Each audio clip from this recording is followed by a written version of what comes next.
Hello friend, welcome to your channel Gyan for exam. दोस्तों, आज के इस वीडियो में हम सब जानेंगे जो हमारी सीरीज चल रही थी घटना चक्र। घटना चक्र सीरीज में जो 2020 घटना चक्र आई है उसका हम लोग डेली एक क्लास कर रहे हैं, जिनमें आज हमारा होगा पॉलिटी का उद्देशिका। इससे पहले हम लोगों ने अनुसूची, भाग और सभी संबंधित समितियां ये सब ऑलरेडी जान रखे हैं पिछले 4 क्लास में। आज ये हमारी 5वीं क्लास होगी। जो लोग इससे पहले के वीडियोज को नहीं देखे हैं वह घटना चक्र पॉलिटी प्लेलिस्ट में जाकर के पहले के सभी वीडियो को जरूर देख लेंगे। आज शुरू करेंगे हम लोग उद्देशिका यानी कि प्रियम्बल या प्रस्तावना। इस वीडियो में हम लोग सिर्फ नोट्स को नहीं पढ़ते हैं, डायरेक्ट प्रश्न कोश को करते हैं और प्रश्न कोश में जितने भी विश्लेषण दिए रहते हैं उसे पॉइंट वाइज समझते चलते हैं। तो चलिए शुरू करेंगे पहला प्रश्न से। पहला प्रश्न आज हमारा कुछ इस तरह से है। प्रश्न को शुरू करने से पहले जो लोग हमारे चैनल को सब्सक्राइब नहीं किए हैं वह चैनल को सब्सक्राइब कर लेंगे, साथ ही बेल आइकन को ऑन कर लेंगे, जिससे आपको आने वाले सभी नोटिफिकेशन समय पे मिलता रहे। और वीडियो को ज़्यादा से ज़्यादा लोगों तक शेयर, लाइक, कमेंट्स जरूर कर दें। पीडीएफ के लिए जिनको पीडीएफ चाहिए वह डिस्क्रिप्शन में दिए गए लिंक से ग्रुप को ज्वाइन कर लेंगे। वहां पर ऑलरेडी पीडीएफ दिए जा चुके हैं, जहां पर आपको व्हाट्सएप, टेलीग्राम और फेसबुक ग्रुप के लिंक दिए गए हैं। आप वहां पर हमसे जुड़ें और डेली क्यूज तथा डेली नए अपडेट्स को वहां पर जानें और फॉलो करें। तो शुरू करेंगे आज का पहला प्रश्न। पहला प्रश्न कुछ इस तरह से है। निम्नलिखित अवतरण में हम भारत के लोग भारत को एक संपूर्ण प्रभु संपन्न समाजवादी पंथ निरपेक्ष लोकतंत्र गणराज्य बनाने के लिए तथा उसके समस्त नागरिकों को सामाजिक, आर्थिक और राजनैतिक न्याय, विचार, अभिव्यक्ति, विश्वास, धर्म और उपासना की स्वतंत्रता, प्रतिष्ठा और अवसर की समता प्राप्त कराने के लिए तथा उन सब में व्यक्ति की गरिमा और राष्ट्र की एकता और अखंडता सुनिश्चित करने वाली बंधुता बढ़ाने के लिए दृढ़ संकल्प होकर अपनी इस संविधान में आज को एतद द्वारा संविधान को अंगीकृत, अधिनियमित और आत्मर्पित करते हैं। यानी कि जो हमारी प्रियम्बल है वह किस दिन आत्मर्पित, अंगीकृत और अधिनियमित हुई थी। तो इसकी बात करें तो सही आंसर है ऑप्शन नंबर बी। आप लोग भी हर प्रश्न का आंसर करते चलेंगे, पेन और कॉपी लेकर के बैठेंगे और अपने आंसर को नोट करेंगे। लास्ट में हमें कमेंट्स करके जरूर बताएंगे आपके टोटल स्कोर्स कितने हुए। ये हुई थी 26 नवंबर 1949 को। इसके विश्लेषण की बात कर लें तो यह संविधान की उद्देशिका है। जो हम भारत के लोग भारत को संपूर्ण प्रभु संपन्न समाजवादी, यह जो है हमारी उद्देशिका है, जिसमें भारतीय राज्य व्यवस्था के स्वरूप, उद्देश्य और आदर्श का उल्लेख किया गया है। इसमें इस तिथि का उल्लेख भी किया गया है जिस दिन भारतीय संविधान को स्वीकार किया गया। प्रश्न में एक्स की जगह जो थी वह 26 नवंबर 1949 अंकित की जाएगी। अब दूसरा प्रश्न है। भारतीय गणतंत्र की 26 जनवरी 1950 को सही संवैधानिक वस्तुस्थिति क्या थी जब संविधान लागू किया गया था। यानी कि 26 जनवरी 1950 को यह क्या हुई थी, तो संपूर्ण प्रभु संपन्न लोकतंत्रात्मक गणराज्य बना था। विश्लेषण की बात करें तो 26 जनवरी 1950 को भारतीय गणतंत्र की संवैधानिक वस्तुस्थिति भारतीय संविधान की तत्कालीन उद्देशिका के अनुसार संपूर्ण प्रभु संपन्न लोकतंत्रात्मक गणराज्य की थी। समाजवादी, पंथ निरपेक्ष और अखंडता शब्द, ये जो 3 शब्द है ये इसमें जोड़ी गई 42वें संविधान संशोधन 1976 की धारा 2 के द्वारा। यानी कि 1976 से पहले हमारे संविधान में सिर्फ संपूर्ण प्रभु संपन्न और लोकतंत्रात्मक गणराज्य की व्याख्या थी। आगे चल के 42वें संविधान संशोधन की धारा 2 के द्वारा समाजवादी, पंथ निरपेक्ष और अखंडता शब्द को जोड़ा गया। तीसरा प्रश्न। भारत के इतिहास के निर्माताओं का मत निम्नलिखित में से किस में प्रतिबिंबित है। उद्देशिका, मूल अधिकार, राज्य की नीति निर्देशक तत्व या मूल्य कर्तव्य।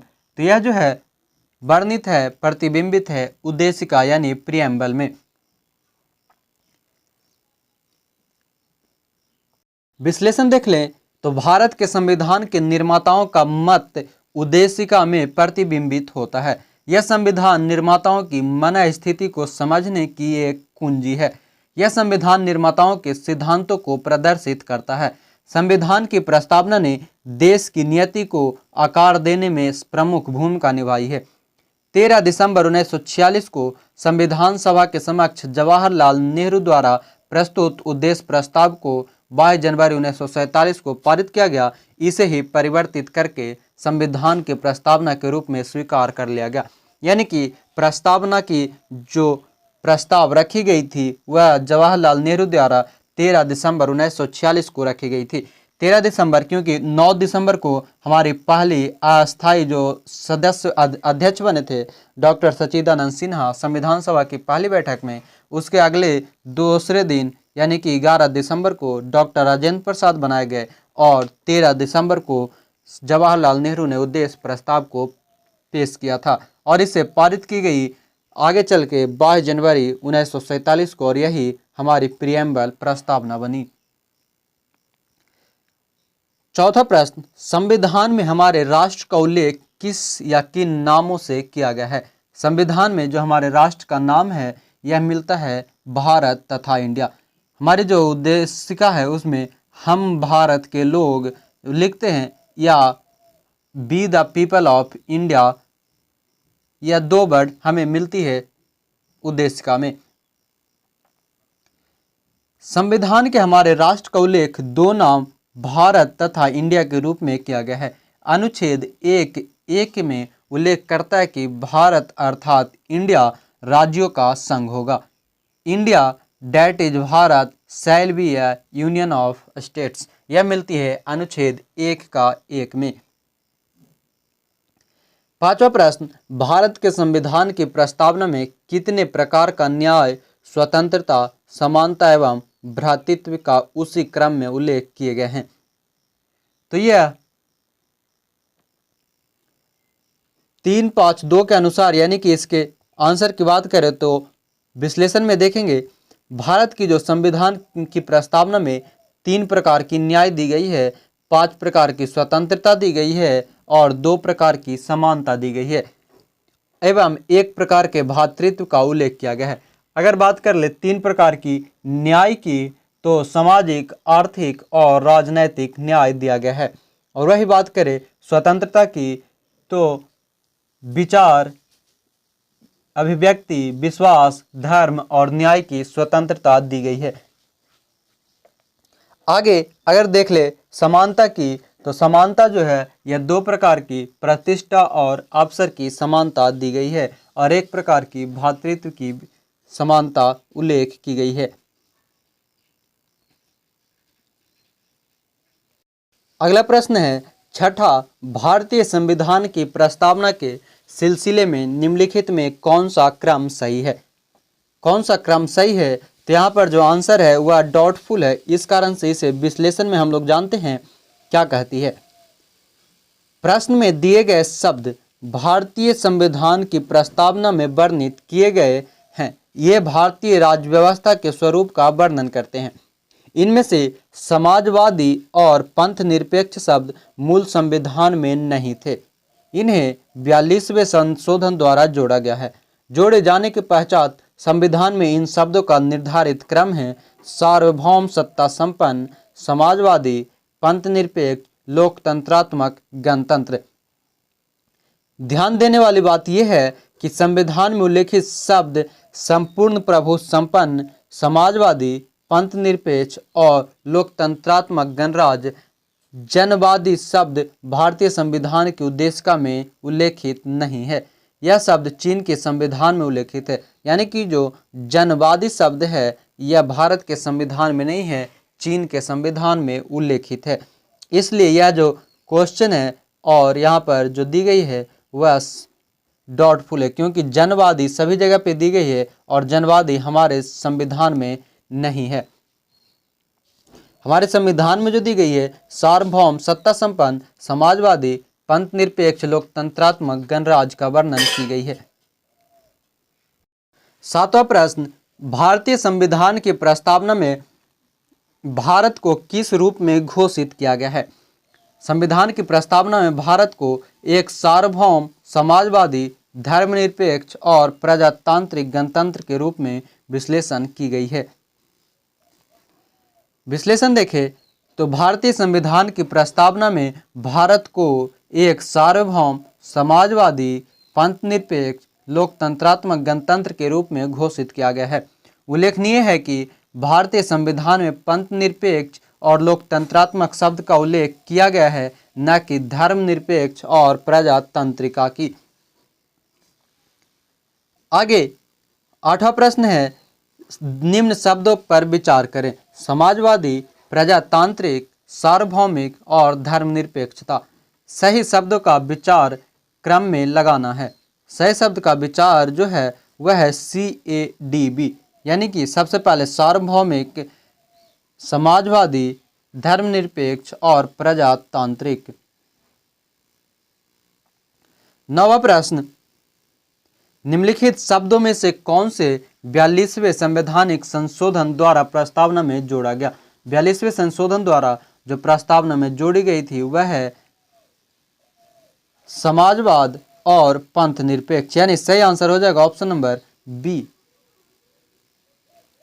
10वां प्रश्न, भारतीय संविधान की प्रस्तावना में समाजवादी शब्द किस संशोधन के तहत जोड़ा गया? समाजवादी शब्द को जोड़ी गई थी 42वां संविधान संशोधन द्वारा। 42वें संविधान संशोधन अधिनियम 1976 द्वारा भारतीय संविधान की प्रस्तावना में समाजवादी, पंथनिरपेक्ष और अखंडता शब्द जोड़ा गया था। यह 3 शब्द मूल संविधान में नहीं थे। आगे 11वां प्रश्न, निम्नांकित में से कौन सा 42वें संविधान संशोधन के माध्यम से भारत के संविधान की प्रस्तावना में जोड़ा गया था? 42वें संविधान संशोधन के माध्यम से भारत के संविधान की प्रस्तावना में जोड़ी गई वह है समाजवाद और पंथ निरपेक्ष। 12वां प्रश्न, भारतीय संविधान की प्रस्तावना में धर्मनिरपेक्ष व समाजवादी शब्द जोड़े गए 39वें संविधान संशोधन द्वारा, 41वें, 42वें या 44वें संशोधन द्वारा। धर्मनिरपेक्ष और समाजवादी शब्द को जोड़ा गया था 42वें संविधान संशोधन द्वारा। 13वां प्रश्न, निम्नलिखित में से कौन भारत को धर्मनिरपेक्ष राज्य वर्णित करता है? मौलिक अधिकार, संविधान की प्रस्तावना, 9वीं अनुसूची या राज्य के नीति निर्देशक तत्व। धर्मनिरपेक्ष राज्य का वर्णन करता है संविधान की प्रस्तावना। विश्लेषण की बात करें तो संविधान की प्रस्तावना के तहत भारत को पंथ निरपेक्ष राज्य वर्णित किया गया है। यह शब्द संविधान में 42वें संशोधन 1976 से जोड़ा गया। 14वां प्रश्न, निम्नलिखित शब्दों में से कौन सा शब्द सन 1975 में भारतीय संविधान की प्रस्तावना में सम्मिलित नहीं थी? सन 1975 में जो भारतीय संविधान में सम्मिलित नहीं थी, बंधुत्व, संप्रभु, समानता या अखंडता। जो अखंडता है यह जोड़ी गई थी उसके बाद में। जो भारतीय संविधान की प्रस्तावना में समाजवादी, पंथ निरपेक्ष और अखंडता शब्द 42वें संविधान संशोधन 1976 द्वारा जोड़ी गई थी, जिस समय अखंडता जो है यह 1976 में जोड़ी गई, उसके साथ समाजवादी और पंथ निरपेक्ष शब्द को भी जोड़ा गया। 15वां प्रश्न, संविधान की उद्देशिका के संबंध में निम्न कथनों पर विचार कीजिए और नीचे दिए गए कोट से सहायता से बताएं कि इनमें कौन सही है। तो यहाँ पर अगर सही की बात करें तो पंडित नेहरू द्वारा प्रस्तुत ऑब्जेक्टिव प्रस्ताव अंततोगत्वा उद्देशिका बना, यह सही है। दूसरा है इसकी प्रकृति न्याय योग्य नहीं है, यह भी सही है। इसका संशोधन नहीं किया जा सकता, गलत है। संविधान के विशिष्ट प्रावधान को यह रद्द नहीं कर सकता, यह सही है। यानी कि जो सही आंसर हो जाएगा 1, 2 और 4। सही आंसर 1, 2 और 4। अब इसके विश्लेषण देख लें तो पंडित नेहरू द्वारा 13 दिसंबर 1946 को प्रस्तुत तथा संविधान सभा द्वारा 22 जनवरी 1947 को स्वीकृत ऑब्जेक्टिव यानी कि उद्देश्य प्रस्ताव ही अंततोगत्वा भारतीय संविधान के उद्देश्य का बना था। प्रस्तावना का विधिक स्वरूप यह है कि इसे लागू नहीं किया जा सकता। इसकी प्रकृति न्याय योग्य नहीं है। यद्यपि संविधान के विशिष्ट प्रावधानों को यह रद्द नहीं कर सकती। तथापि केशवानंद भारती मामले में सर्वोच्च न्यायालय के अनुसार संविधान की उद्देशिका का उपयोग संविधान के अस्पष्ट क्षेत्रों की व्याख्या करने में किया जा सकता है। उद्देशिका में संशोधन संभव है तथा 42वें संविधान संशोधन 1976 द्वारा इसमें समाजवादी, पंथनिरपेक्ष एवं अखंडता शब्द जोड़े गए थे। उद्देशिका संविधान के स्पष्ट प्रावधानों को रद्द नहीं कर सकती। इसका उपयोग भ्रम को दूर करने में किया जाता है। उद्देशिका का उपयोग इस निष्कर्ष के समर्थन में किया जाता है कि संविधान के मूल ढांचे में कोई परिवर्तन नहीं किया गया है।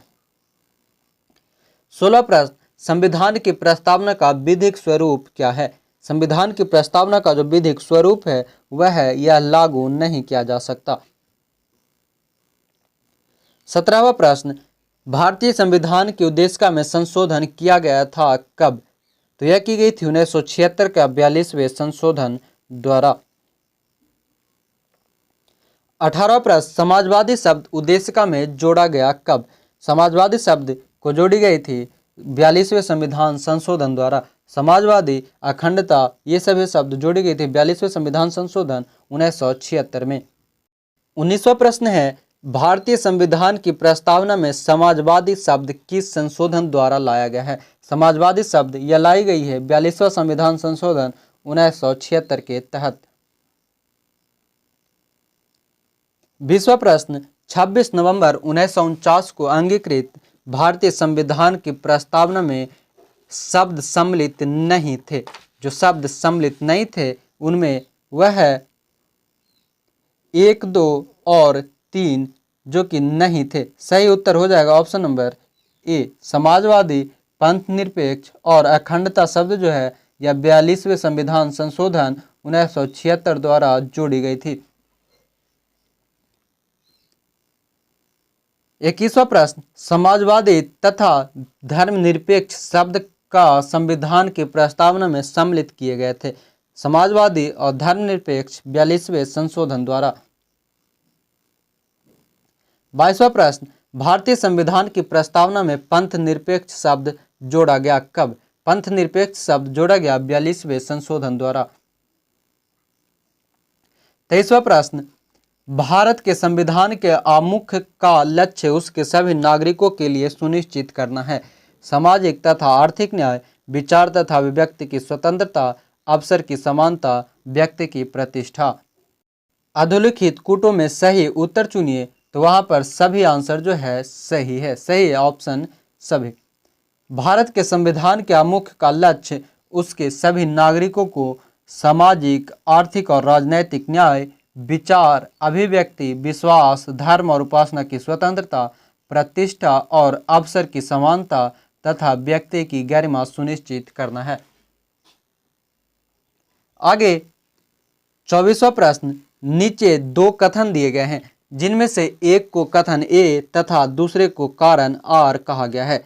कथन ए है, भारत एक संपूर्ण प्रभु संपन्न समाजवादी धर्मनिरपेक्ष लोकतंत्रात्मक गणराज्य है। और कारण आर है, इसे 42वें संविधान संशोधन 1976 द्वारा संपूर्ण प्रभु संपन्न लोकतंत्रात्मक गणराज्य के स्थान पर प्रतिस्थापित किया गया है। नीचे दिए गए कूटों में सही उत्तर का चयन करें। तो यहाँ पर जो सही है वह है कथन ए और आर दोनों सही है और आर ए की सही व्याख्या भी करता है। भारतीय संविधान की प्रस्तावना के अनुसार भारत एक संपूर्ण प्रभु संपन्न समाजवादी पंथनिरपेक्ष लोकतंत्रात्मक गणराज्य है। 42वें संविधान संशोधन द्वारा भारतीय संविधान की प्रस्तावना में समाजवादी, पंथनिरपेक्ष और अखंडता शब्द जोड़ा गया है। 25वां प्रश्न, भारत में लौकिक सार्वभौमिकता है, क्योंकि संविधान की प्रस्तावना आरंभ करती है हम भारत के लोग शब्दों से। भौमिकता है क्योंकि भारत का लोग शब्द से प्रस्तावना की शुरुआत होती है। भारतीय संविधान की प्रस्तावना be the people of India, हम भारत के लोग शब्दों से शुरू होती है। अतः भारत में लौकिक सार्वभौमिकता है, और लौकिक सार्वभौमिकता का अर्थ है जनता सर्वशक्तिमान है और किसी बाह्य सत्ता का अधीन नहीं है। 26वां प्रश्न, हम भारत के लोग शब्दों का प्रयोग भारतीय संविधान में कहाँ किया गया है? यह की गई है संविधान की प्रस्तावना में। 27वां प्रश्न, सभी व्यक्ति पूर्णतः और समान रूप से मानव है, यह सिद्धांत जानी जाती है सार्वभौमिकता के रूप में। सभी व्यक्ति पूर्णतः और समान रूप से मानव है, यह कहा गया है सार्वभौमिकता का अर्थ होती है। सभी व्यक्ति पूर्ण और समान रूप से मानव है, यह सिद्धांत सार्वभौमिकतावाद के नाम से जाना जाता है। इस सिद्धांत के अनुसार सभी व्यक्ति को उसके मानव अधिकार समान रूप से बिना किसी विभेद के उपलब्ध होने चाहिए। 28वां प्रश्न, भारत के संदर्भ में निम्न में से कौन धर्मनिरपेक्ष शब्द का सही भाग व्यक्त करता है? सही व्यक्त करता है वह है भारत में राज्य का कोई धर्म नहीं है। भारत में धर्मनिरपेक्ष का मतलब है भारत का राज्य के पास कोई धर्म नहीं है। भारत के पंथ निरपेक्ष या धर्मनिरपेक्ष राज्य होने का सही भाव यह है कि भारत में राज्य का कोई धर्म नहीं है, तदनुसार सभी धर्मों को राज्य द्वारा समान प्रश्रय अपेक्षित है। आगे है 29वां प्रश्न, निम्नलिखित में से कौन सा शब्द भारत के संविधान की उद्देशिका का नहीं है? समाजवादी, पंथ निरपेक्ष, प्रभुत्व संपन्न या लोक कल्याण? तो नहीं है, वह है लोक कल्याण। भारतीय संविधान की उद्देशिका या प्रस्तावना में लोक कल्याण शब्द का उल्लेख नहीं है। प्रस्तावना में प्रभु संपन्न, समाजवादी, पंथ निरपेक्ष, लोकतंत्रात्मक गणराज्य शब्द दिए गए हैं, जबकि लोक कल्याण शब्द का वर्णन नहीं है। 30वां प्रश्न, भारतीय संविधान की प्रस्तावना में निम्नलिखित में से किस स्वतंत्रता का वर्णन नहीं है? विचार की स्वतंत्रता, विचार प्रकट करने की स्वतंत्रता, विश्वास की स्वतंत्रता या आर्थिक स्वतंत्रता? तो जिसका वर्णन नहीं है वह है आर्थिक स्वतंत्रता। आर्थिक स्वतंत्रता का प्रस्तावना में बात नहीं की गई है। इसमें सामाजिक, आर्थिक और राजनैतिक न्याय, विचार, अभिव्यक्ति, विश्वास, धर्म और उपासना की स्वतंत्रता, प्रतिष्ठा और अवसर की समानता का वर्णन है, परंतु आर्थिक स्वतंत्रता का उल्लेख नहीं की गई है। 31वां प्रश्न, निम्नलिखित में से कौन भारतीय संविधान की प्रस्तावना में उल्लिखित नहीं है? भारतीय संविधान की प्रस्तावना में उल्लिखित नहीं है सामाजिक न्याय, आर्थिक न्याय, राजनैतिक न्याय या धार्मिक न्याय? वह है आर्थिक न्याय। भारतीय संविधान की प्रस्तावना में धार्मिक न्याय का वर्णन नहीं किया गया है। 32वां प्रश्न, संविधान की प्रस्तावना के बारे में कौन सा कथन सही है? समाजवादी, धर्मनिरपेक्ष शब्द 1950 में लागू संविधान के अंग नहीं थे। उक्त शब्द यानी समाजवादी और धर्मनिरपेक्ष 1977 के संशोधन द्वारा जोड़े गए। उक्त शब्द 1985 के संशोधन द्वारा जोड़े गए। उक्त शब्द संविधान की प्रस्तावना के अंग नहीं है। यहाँ पर जो सही है वह है ऑप्शन नंबर ए। समाजवादी, धर्मनिरपेक्ष या पंथ निरपेक्ष शब्द 1950 में लागू मूल संविधान के अंग नहीं थे। इन्हें 1976 के 42वें संविधान संशोधन द्वारा जोड़ी गई थी समाजवादी और धर्मनिरपेक्ष शब्द को। आगे है 33वां प्रश्न, भारतीय संविधान का कौन सा भाग संविधान की आत्मा कहलाता है? संविधान की आत्मा के रूप में जानी जाती है वह है उद्देशिका। उद्देशिका को संविधान की आत्मा कहा जाता है। विश्लेषण की बात करें तो भारतीय संविधान की उद्देशिका को संविधान की आत्मा कहा जाता है।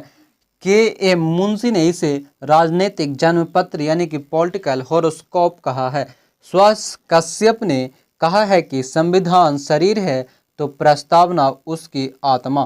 प्रस्तावना आधारशिला है तो संविधान उस पर खड़ी अट्टालिका। यहाँ पर कुछ नोट दी गई है। लोक सेवा आयोग उत्तर प्रदेश ने भी इस प्रश्न का उत्तर उद्देशिका को माना है। ज्ञातव्य है कि डॉक्टर बी.आर. अम्बेडकर ने संवैधानिक उपचारों के अधिकार को संविधान की आत्मा और हृदय कहा है। अतः यदि अम्बेडकर के संदर्भ में यह प्रश्न आए तो उत्तर विकल्प डी होगी, यानी कि संवैधानिक उपचारों के अधिकार। इसे ध्यान में रखना है। अगर प्रश्न को घुमाकर पूछे कि डॉक्टर बी.आर. अम्बेडकर द्वारा किसे संविधान की आत्मा कही गई है, तब संवैधानिक उपचारों के अधिकार को, और सिर्फ पूछा जाए कि संविधान की आत्मा किसे कहा जाता है, तो उद्देशिका को। आगे है 34वां प्रश्न। निम्नलिखित में से किसने भारतीय संविधान की प्रस्तावना को हमारे संप्रभु प्रजातांत्रिक गणतंत्र की जन्म कुंडली कहा है? जवाहरलाल नेहरू, वल्लभ भाई पटेल, बी.आर. अम्बेडकर, के.एम. मुंशी या महात्मा गांधी। यह कही गई थी के.एम. मुंशी द्वारा। के.एम. मुंशी ने भारतीय संविधान की प्रस्तावना को हमारे संप्रभु प्रजातांत्रिक गणतंत्र की जन्म कुंडली कहा है। आगे 35वां प्रश्न। संविधान को एक पवित्र दस्तावेज किसने कहा है? पवित्र दस्तावेज यह कही गई है बी.आर. अम्बेडकर द्वारा। बी.आर. अम्बेडकर ने भारतीय संविधान को एक पवित्र दस्तावेज कहा है और 29 अगस्त 1947 को संविधान सभा ने बी.आर. अम्बेडकर की अध्यक्षता में 7 सदस्यीय प्रारूप समिति का गठन किया था। 36वां प्रश्न। किस वाद के फैसले में सर्वोच्च न्यायालय ने सर्वप्रथम घोषित किया कि उद्देश्य का संविधान का हिस्सा नहीं है? उद्देश्य का संविधान का हिस्सा नहीं है, यह बेरुवारी, सज्जन सिंह, गोलकनाथ या केशवानंद। तो यह बेरुवारी बाद में कही गई कि सर्वोच्च न्यायालय ने कहा कि उद्देश्य का संविधान का हिस्सा नहीं है। विश्लेषण अगर देखें तो इनरी बेरुवारी यूनियन 1960 के बाद में सर्वोच्च न्यायालय ने सर्वप्रथम घोषित किया कि उद्देश्य का संविधान का अंग नहीं है, किंतु केशवानंद भारती बनाम केरल राज्य के वाद में सर्वोच्च न्यायालय ने उपयुक्त निर्णय को पलटते हुए उद्देश्य का यानी प्रस्तावना को संविधान का भाग मान लिया है। यानी कि बेरुवारी यूनियन जो 1960 में थे उसके द्वारा उद्देश्य का संविधान का अंग नहीं था, पर केशवानंद भारती बनाम केरल राज्य के द्वारा इसे संविधान का भाग माना गया। 37वां प्रश्न। निम्नलिखित में से किस वाद में उच्चतम न्यायालय ने धारणा प्रस्तुत की कि उद्देश्य का संविधान का भाग है? यूनियन ऑफ इंडिया बनाम डॉक्टर कोहली, बनारसी दास बनाम स्टेट ऑफ यूपी, बम्बई बनाम union of India, Malak Singh बनाम स्टेट ऑफ पंजाब। तो उद्देश्य का संविधान का भाग है, यह धारणा दी गई थी बम्बई बनाम यूनियन ऑफ इंडिया द्वारा। बम्बई बनाम यूनियन ऑफ इंडिया के मामले में उच्चतम न्यायालय ने कहा कि उद्देश्य का संविधान का अभिन्न अंग है। केशवानंद भारती बनाम केरल राज्य के मामले में भी बहुमत से दिए गए निर्णय में उद्देशिका को संविधान का भाग माना गया है। यानी कि बम्बई बनाम यूनियन ऑफ इंडिया और केशवानंद भारती बनाम केरल राज्य, ये दोनों में उद्देशिका को संविधान का भाग माना गया है। 38वां प्रश्न। निम्नलिखित विवादों में से किसमें सर्वोच्च न्यायालय ने प्रस्तावना को भारतीय संविधान की मौलिक संरचना का भाग स्वीकार किया है? यह की गई है केशवानंद भारती विवाद में। विश्लेषण को जाने तो केशवानंद भारती बनाम केरल राज्य 1973 के मामले में सर्वोच्च न्यायालय ने प्रस्तावना को भारतीय संविधान की मौलिक संरचना का भाग स्वीकार किया। सर्वोच्च न्यायालय के शब्दों में हमारे संविधान का प्रसाद उद्देशिका में वर्णित बुनियादी तत्वों पर खड़ा है।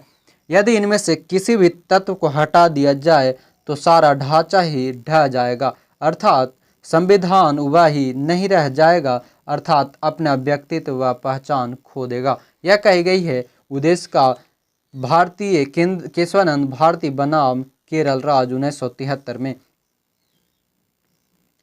39वां प्रश्न। भारतीय संविधान की प्रस्तावना में जिन आदर्शों एवं उद्देश्यों की रूपरेखा दी गई है उनकी व्याख्या की गई है।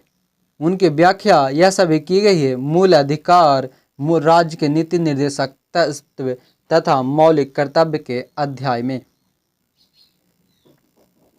विश्लेषण जाने तो भारतीय संविधान की प्रस्तावना संविधान के उद्देश्यों को प्रतिबिंबित करती है। संविधान का मुख्य उद्देश्य भारतीय जनता को सामाजिक, आर्थिक और राजनैतिक न्याय, विचार, मत, विश्वास, धर्म और उपासना की स्वतंत्रता, प्रतिष्ठा और अवसर की समानता का अधिकार दिलाना है। व्यक्ति का उत्कर्ष कहीं संपूर्ण राष्ट्र के उत्कर्ष में बाधक न बन जाए, इसलिए संविधान में बंधुत्व की भावना पर भी बल दिया गया है। इस प्रकार प्रस्तावना में जिन आदर्शों एवं उद्देश्यों की रूपरेखा दी गई है उनकी व्याख्या संविधान में आगे मूल अधिकार, राज्य के नीति निर्देशक सिद्धांत तथा मौलिक कर्तव्य के अध्याय में भी की गई है। आगे 40वां प्रश्न, निम्नलिखित में से कौन एक भारतीय संविधान के उद्देश्यों को प्रतिबिंबित करता है? भारतीय संविधान के उद्देश्य को प्रतिबिंबित करता है संविधान की प्रस्तावना। आगे भारत के संविधान की उद्देशिका में कितने प्रकार के न्याय की व्यवस्था की गई है? कुल न्याय जो है वह है 3 प्रकार की, और यह है सामाजिक, आर्थिक और राजनैतिक न्याय। बात करें विश्लेषण की तो भारतीय संविधान की उद्देशिका और राज्य के नीति निर्देशक तत्व आर्थिक न्याय की परिकल्पना एवं उद्देश्य का उपबंध करते हैं। भारत के संविधान की उद्देशिका में 3 प्रकार की न्याय की व्यवस्था की गई है, वे हैं सामाजिक, आर्थिक और राजनैतिक न्याय। सामाजिक न्याय से तात्पर्य है कि प्रत्येक नागरिक के साथ जाति, रंग, धर्म, लिंग के आधार पर बिना भेदभाव किए समान व्यवहार। आर्थिक न्याय से तात्पर्य है कि आर्थिक आधार पर किसी के साथ भेदभाव न होना, तथा राजनीतिक न्याय का अर्थ है कि प्रत्येक नागरिक को समान राजनीतिक अधिकार प्राप्त होगा। 42वां प्रश्न, भारत के संविधान के उद्देश्यों में से एक के रूप में आर्थिक न्याय का किसमें उपबंध किया गया है? आर्थिक न्याय का उपबंध उद्देशिका और मूल अधिकार, उद्देशिका और राजनीति निर्देशक तत्व, मूल अधिकार और राज्य के नीति निर्देशक तत्व। यह की गई आर्थिक न्याय की परिकल्पना उद्देशिका और राज्य के नीति निर्देशक तत्व में। 43वां प्रश्न, 43 नंबर है, संविधान में दिया गया आमुख न्यायालय में लागू नहीं होता है, महत्वपूर्ण है और उसकी उपयोगिता है, शासन करने के उद्देश्य को उल्लेखित करता है, संविधान के कानूनी अर्थ नियम में सहायता करता है। नीचे दिए गए कूट से सही उत्तर का चयन करें। तो यहाँ पर बोर्ड के द्वारा जो आंसर दी गई है और बुक के द्वारा ये दोनों विवादित है, इसलिए इसका हम विश्लेषण जानते हैं। इसके विश्लेषण को देखो तो भारतीय संविधान के आमुख को ही उद्देश्य का कहा गया है।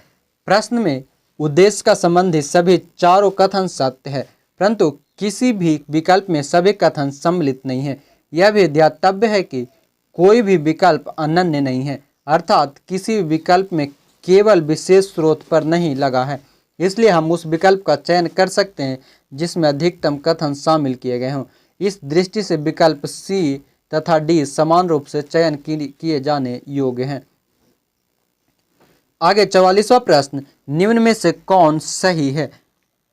निम्न में जो सही है वह है सामाजिक समानता संविधान में प्रत्याभूत है। अन्य सभी की देखें तो सामाजिक समानता संविधान में प्रत्याभूत नहीं है। देश में सामाजिक समानता पहले से ही विद्यमान थी, गलत है। संविधान के अनुच्छेद 14 से 18 के तहत समता के अधिकार के विभिन्न प्रावधानों के तहत सामाजिक समानता प्रत्याभूत की गई है। प्रस्तावना में भी सामाजिक न्याय प्राप्त कराने की बात कही गई है। तो फ्रेंड्स, इस प्रकार से हमारी जो आज की जो चैप्टर थी उद्देशिका यानी कि प्रियम्बल आज हमारा कंप्लीट हुआ। अब अगले दिन हम लोग जानेंगे अगले क्लास में शासन प्रणाली। उम्मीद है आप लोग को वीडियो पसंद आए होंगे। जो लोग अभी तक हमारे चैनल को सब्सक्राइब नहीं किए हैं वो सब्सक्राइब कर लेंगे, साथ ही बेल आइकन को ऑन कर लेंगे जिससे आपको समय समय पर नोटिफिकेशन मिलता रहे। और जाते जाते एक बार वीडियो को ज़्यादा से ज़्यादा लोगों तक शेयर कर दें और PDF के लिए डिस्क्रिप्शन में दिए गए लिंक से PDF को ग्रुप ज्वाइन कर लेंगे। इसी उम्मीद के साथ जय हिंद, धन्यवाद।